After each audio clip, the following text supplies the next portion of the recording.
নমস্কার, আমি Pallavi Mukhopadhyay, clinical psychologist.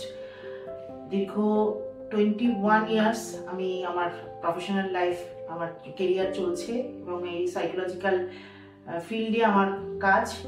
এবং আমি সব রকম সাইকোলজিক্যাল ডিজিজ নিয়ে কাজ করি, সেটা child disorder, adolescent disorder, marital problem, old এজের প্রবলেম, ডিপ্রেশন, অ্যাংজাইটি, সব রকম কিছু নিয়ে কাজ করি।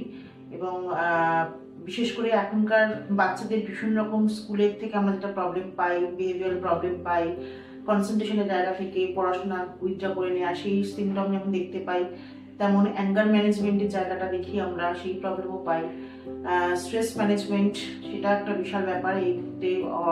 কাজের প্রেশারের জন্য, চারদিকে ওয়ার্ক প্রেশারের জন্য স্ট্রেস ম্যানেজমেন্টের জায়গাটা ভীষণ দরকার, সেটা স্ট্রেস ম্যানেজমেন্টে করি। এছাড়া ম্যারাইটাল কনফ্লিক্ট তো রয়েছে, ডিভোর্সের জায়গা থেকে অনেক ডিভোর্স লেভেলটা বেড়ে গেছে আগের তুলনায় এখন। সেই জায়গা থেকে ম্যারাইটাল কাউন্সিলিংটা এখন ভীষণ রকম দরকার পড়ে, হেল্প করে তাদের আবার নতুন লাইফে যাওয়ার জন্য। এবং ওল্ড এজ ডিপ্রেশনটা ভীষণ রকম, কারণ এখন বৃদ্ধাশ্রমটা বেশি করা যায় কলকাতা শহর বা শহরাঞ্চলে।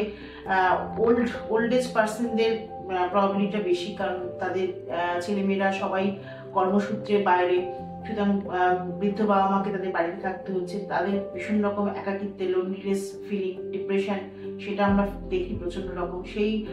সেই জায়গা থেকেও তাদের কাউন্সিলিং সাপোর্টটা ভীষণ দরকার পড়ে। তো ওভারঅল এখন সাইকোলজিক্যাল প্রবলেম এত বেশি চারদিকে ছড়িয়ে গেছে, সেই জায়গা থেকে প্রত্যেকের আমার মনে হয় একটু কাউন্সিলিং সাপোর্টটা নেওয়া। কাউন্সিলিং মানে কিন্তু কোনো মেডিসিন দিয়ে কোনো কাউন্সিলিং সাপোর্ট হয় না, এটার বিভিন্ন থেরাপি টেকনিক রয়েছে, যেমন কগনিটিভ বিহেভিয়ার থেরাপি রয়েছে, বিহেভিয়ার থেরাপি রয়েছে, সাইকোডাইনামিক্স সাইকোথেরাপি রয়েছে। বিভিন্ন রকম প্রসেসের মাধ্যমে বাচ্চাদের ক্ষেত্রে বিহেভিয়ার ম্যানেজমেন্ট ভীষণ দরকার পড়ে, কারো প্লে থেরাপি হয়, প্লে থেরাপি করা হয়, সেগুলো দিয়েই কিন্তু তাদের ট্রিটমেন্টের প্রসিডিউরগুলো চলে। এছাড়া মানে কাউন্সিলিং এর ক্ষেত্রে যেটা সবচেয়ে দরকার পড়ে কখনো কখনো, সেটা হচ্ছে বিভিন্ন রকম টেস্টিং, সাইকোলজিক্যাল টেস্টিং এর সেই সার্ভিসও আমরা দিয়ে থাকি। যেমন তার মধ্যে psychometry assessment, personality assessment, IQ assessment, maturity দেখা, অটিজম। এখন অটিজম প্রচন্ড রকম বেশি চারদিকে, সুতরাং অটিজমের স্কেলটাও ইউজ করা হয়। কাউন্সিলিং এর ক্ষেত্রে সবচেয়ে বড় সাপোর্ট হিসেবে যেটা দরকার পড়ে, সেটা হচ্ছে সাইকোলজিক্যাল টেস্টিং, যেটার মধ্যে সাধারণত যেটা পড়ে সেটা হচ্ছে psychometry assessment, personality assessment, IQ test, maturity test, ADSD problem. এখন এডিএসডি প্রবলেম প্রচুর রয়েছে, সুতরাং এডিএসডি স্কেল আছে, সেই স্কেল ইউজ করা হয়।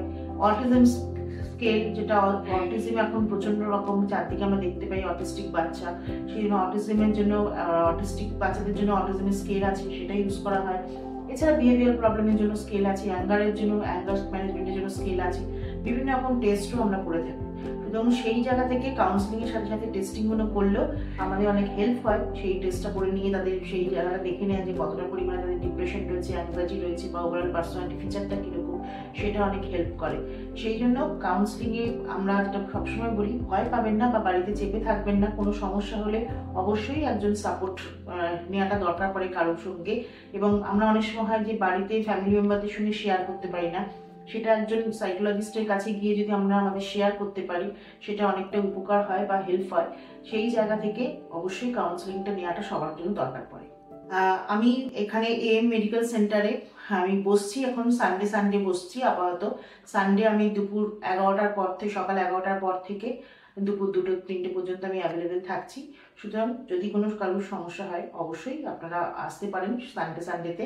সেদিন ছুটির দিন থাকে, অসুবিধা হওয়ার কথা না, ওই দিন আসলে আমি তাদের অবশ্যই হেল্প করতে পারবো।